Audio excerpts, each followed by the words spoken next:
కాళ్ళకి పసుపు పూస్తే రోగాలు రావని మరో నమ్మకం ఉంది. పసుపు క్రిమిసంహారక లక్షణం ఉందనేది ఆయుర్వేదంలో చెప్తారు. అసలు ఆయుర్వేదం పుట్టినప్పుడు క్రిములు అనేదే తెలియదు. ఇప్పుడు వెనక్కి తిరిగి పసుపు ఎందుకు పూస్తారా అంటే క్రిమిసంహారకం కాబట్టి పూస్తున్నామని ఇప్పుడు కొంతమంది చదువుకున్న వాళ్ళు చెప్తారు.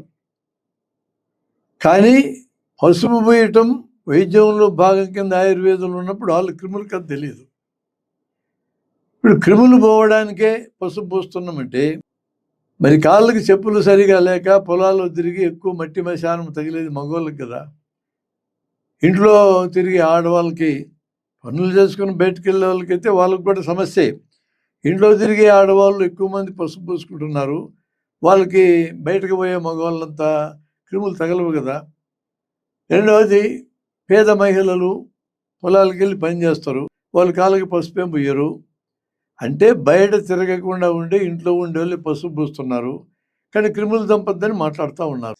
ఒకవేళ క్రిములు దంపటమే కారణమైతే ఒక ఆర్గ్యుమెంట్ ఉంది.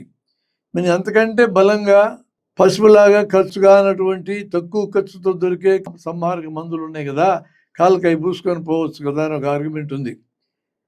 మా సెంటిమెంట్స్ని నువ్వు దెబ్బ కొడతావు అని అంటారు. అయ్యా బాబు, పసుపు పూసుకోవడం మా సెంటిమెంటు, మా అలవాటు, మా సాంప్రదాయం అంటే ఎవడు మాట్లాడు మీతో, మిమ్మల్ని ఎవడు ఖండించడు.